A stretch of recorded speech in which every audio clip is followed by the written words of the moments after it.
हिमालय, जहाँ बर्फ से ढकी ऊंची चोटियाँ, प्राकृतिक सौंदर्य, शानदार वादियाँ, पवित्र नदियाँ, लंबे चौड़े बुग्याल, गहरी घाटियाँ, पल पल बदलता यहाँ का मौसम, अनगिनत खिले हुए खूबसूरत फूल और मेरे 30 दिन।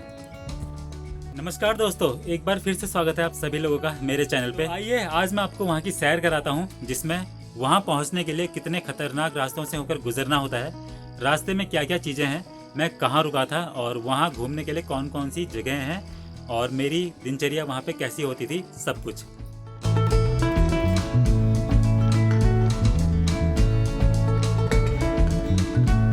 महीना था मई और जून का, मतलब मई लास्ट और जून फर्स्ट, जिसमें मैं नेपाल के लोगों के साथ हिमालय में गया और वहां जाकर मैंने कई सारे ऐसे ट्रैक्स किए और ऐसे अनगिनत सीन देखे जो मन को मंत्र मुग्ध कर देने वाले थे।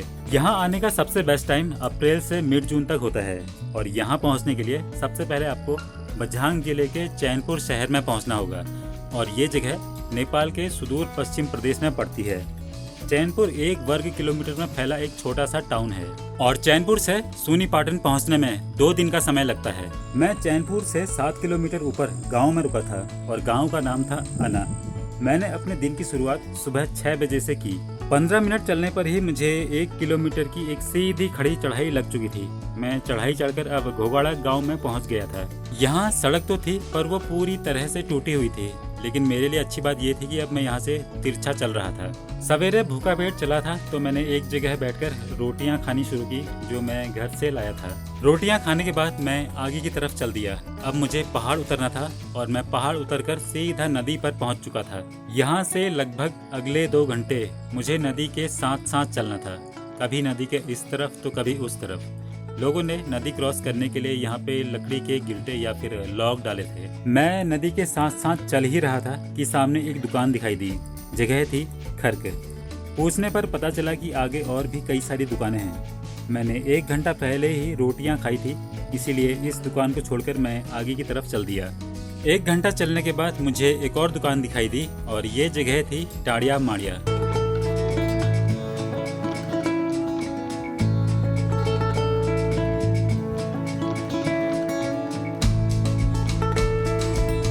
अब मुझे नाश्ते की ज़रूरत थी तो मैंने यहाँ पे रुककर 1 प्लेट छोले खाए, जिसे यहाँ पे गेड़ा गुड़ी कहते हैं। छोले खाने के बाद मैं यहाँ से आगे की तरफ चल दिया और एक बार फिर खाते ही लग चुकी थी चढ़ाई और अब यहाँ से कंटिन्यू चढ़ाई थी और सुपर चढ़ाई। और अब धीरे धीरे दिन भी चढ़ता जा रहा था, साथ ही धूप भी तेज लगती जा रही थी। मेरा प्लान आज की रात रास्ते में किसी दुकान पर गुजारने का था।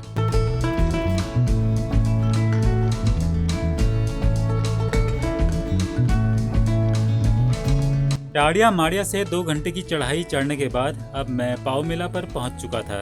यहाँ पर भी एक दुकान थी, पर अब धीरे धीरे मौसम भी खराब होने लगा था और इस बार मेरे पास बारिश से बचने के लिए कुछ भी नहीं था।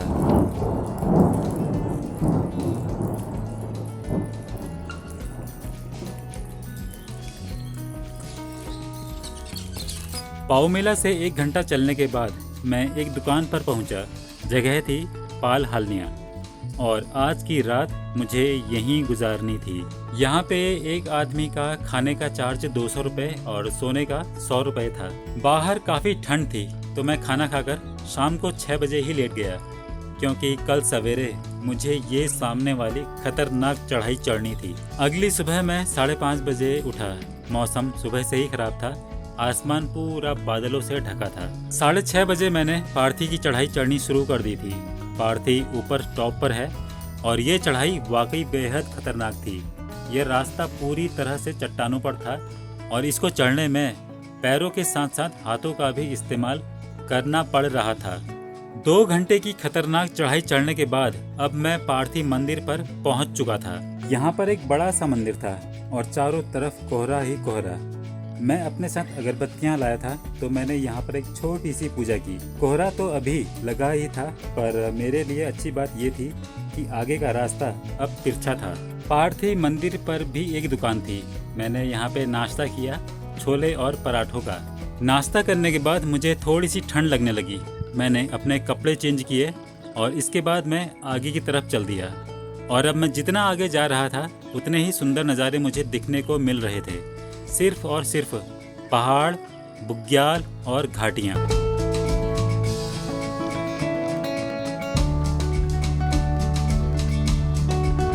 और अब मैं कीड़ा जड़ी के इलाके में पहुंच चुका था, तो रास्ते में कुछ लोग मुझे कीड़ा जड़ी ढूंढते हुए भी दिखे। चलते चलते अब मैं 12 बजे सोनी पाटन पहुंच चुका था।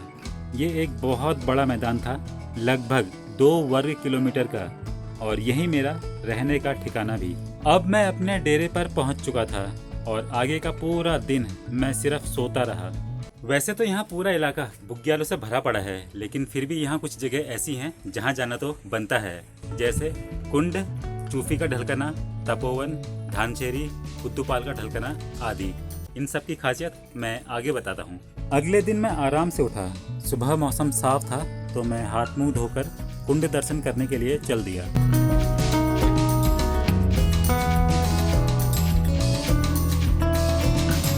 कुंड एक तालाब है जिसे सूरमा सरोवर के भी नाम से जानते हैं। ये 4350 मीटर की ऊंचाई पर है और सोनी पाटन से लगभग 2 घंटे का ट्रैक। इसकी खास बात यह है कि नीचे एक गांव है सुरमा।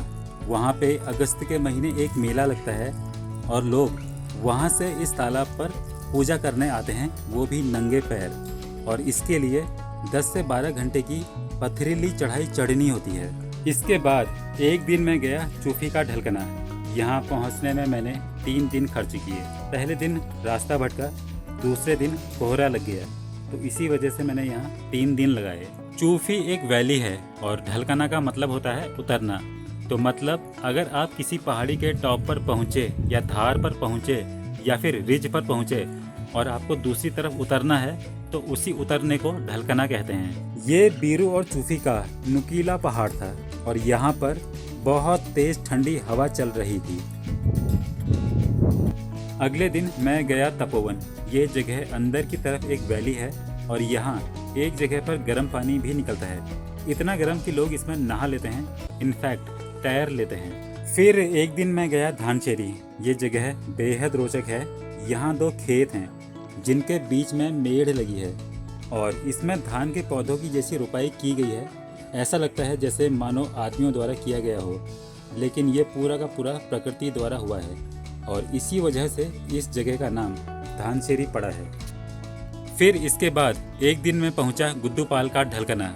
सुबह डेरे से निकलते वक्त मेरा यहाँ जाने का कोई प्लान नहीं था, लेकिन चलते चलते पहुँच गया। यहाँ जाने के लिए धानचेरी से ही रास्ता है, पर मैं कुंड के रास्ते गया। जी हाँ दोस्तों, धानचेरी में भी एक कुंड है। गुद्दूपाल का ढलकना एक बहुत ऊंची जगह है और यहाँ पहुँचने के लिए खड़ा बुग्याल वाला पहाड़ चढ़ना होता है। जब मैं वहाँ पहुँचा तो कोहरा लगा पड़ा था। थोड़ी देर इंतज़ार करने के बाद कोहरा छटा भी, पर अगर कोहरा नहीं लगा होता तो ये वैली और खूबसूरत दिखती। दोस्तों अभी हल्का सा कोहरा छटा हुआ है और ये है गुद्दूपाल का इलाका, ये गुद्दूपाल की पहाड़ियाँ और ये है गुद्दूपाल की वैली। हल्का सा कोहरा है अभी नीचे की तरफ और ये फिर से गुद्दूपाल। लेकिन अब बारिश भी शुरू हो चुकी थी। 1 घंटा गुद्दूपाल का ढलकना रुकने के बाद अब मैं बारिश में ही वापस लौटने लगा। खड़े पहाड़, बीच बीच में लैंडस्लाइड, बारिश की वजह से फिसलन वाले रास्तों से होता हुआ मैं पहुंचा गायसेरा। यहाँ पर एक दुकान थी। जनरली एक इलाके में एक दुकान होती है, लेकिन सिर्फ कीड़ा जड़ी के सीजन पर ही। बारिश की वजह से मैं पूरा भीग चुका था। मैंने यहाँ पे एक चाय पी। चाय मुझे बहुत अच्छी लगी तो मैंने यहाँ पे एक चाय और पी। ये दुकानदार मुझे जानते थे तो इन्होंने मुझे दोनों चाय फ्री में पिलाई। ये दुकान गायसेरा में थी और यहाँ चारों तरफ पक्के घर बनाए थे। पत्थरों की चिनाई, मिट्टी से लिपाई करके टीन की छत डाली गई थी। एक घर तो यहाँ पूरा का पूरा लकड़ी का बना था। दोस्तों यहाँ पहुँचने के लिए बाजार से अगर 30 किलो का वजन लेकर आओ तो 2 दिन का समय लगता है और वहीं यहाँ इन्होंने ऐसी खतरनाक चढ़ाई में 3 पहुँचा दिए। दिन भर बारिश होने की वजह से अब नदी उफान मार चुकी थी। तो नदी बहुत ज़्यादा बढ़ चुकी है। जो मैंने सुबह क्रॉस की थी, बारिश की वजह से बहुत ज़्यादा बढ़ चुकी है और अब इसे क्रॉस करना बहुत मुश्किल हो रहा है। कुछ देर बाद बारिश रुक गई और शाम के समय नज़ारों को मंत्र मुग्ध कर देने वाला बना गई। और उसके बाद ये नीचे देखो, उधर से जो नदी आ रही है वो बीरू से आ रही है और उसके ऊपर कुंड है और वहाँ मैं गया हूँ। और ये वाली जो नदी आ रही है ये आ रही है तपोवन से। ये रहा तपोवन का इलाका और ये जो पहाड़ है ऊपर टॉप का, इसके नीचे है भित्तखोला और ये जो पहाड़ की रिज दिख रही है जिस पर मैं खड़ा हूँ, इसके लेफ़्ट साइड में तपोवन का एरिया और राइट साइड में धानचेरी का एरिया आ गया है। और ये जो हिमालय की चोटियाँ दिख रही हैं ये भी धानचेरी की हैं। और ये जो नदी आ रही है ये धानचेरी का भित्तखोला है। और ये पहाड़ की चोटियाँ देखो कितनी सुंदर दिख रही है। और मैं आया हूँ वहाँ से, मैं सुबह गया था वहाँ पे, और अब तो उसके पीछे का पहाड़ भी दिख रहा है। देखो कितना बढ़िया दिख रहा है। अभी मौसम खुल गया है तो हिमालय की चोटियाँ भी दिख रही हैं। और ये दिख रही है ये नदी जो चैनपुर की तरफ जाती है। ये गजौन, इस तरफ गजौन है, गजौन गांव है। ये इस तरफ गजौन का गांव है। बीच के कुछ दिनों में मैं कीड़ा जड़ी भी ढूंढने गया और मुझे 10 कीड़ा जड़ी मिले, जो मैंने गांव अगर बेचे तो मुझे इसके 1500 रुपये मिले। कीड़ा जड़ी जितना महंगा होता है उतना ही मुश्किल इसको ढूंढना होता है। गीली जमीन पर घुटनों के बल कुछ लोग तो लेटकर भी इसे ढूंढते हैं। हिमालय में रहने के दौरान मैंने पूरियाँ भी खाई। कीड़ा जड़ी के सीजन खत्म होने पर यहाँ के लोग गांव वापसी के दौरान पूरियाँ पकाते हैं। और ऐसे ही एक दिन हमारे डेरे के पास भी पूरियाँ बनी। लिमिटेड बर्तन होने की वजह से पूरियाँ कुकर में ही पकाई। पागलिया की सब्ज़ी जो हिमालय में ही होती है। और ये है चाव चाव और ये है सोया बड़ी। कीड़ा जड़ी सीजन खत्म हो जाने के बाद जो राशन यहाँ बच जाता है उसको ये लोग डिब्बों में पैक करने के बाद पन्नी में लपेटकर गड्ढे में दफना देते हैं। और इसके अलावा फाड़ी हुई लकड़ियाँ भी गड्ढे में दफना देते हैं, जो अगले साल अप्रैल में निकलती हैं।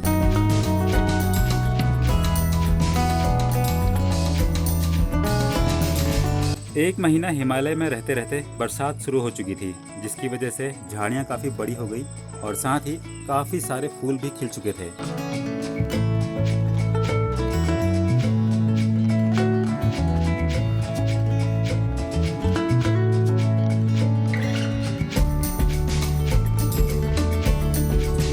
30 दिन हिमालय में गुजारने के बाद मैं गांव की तरफ लौट रहा था और रास्ते में आज कई सारे लोग मिले और वो भी आज घर वापसी कर रहे थे।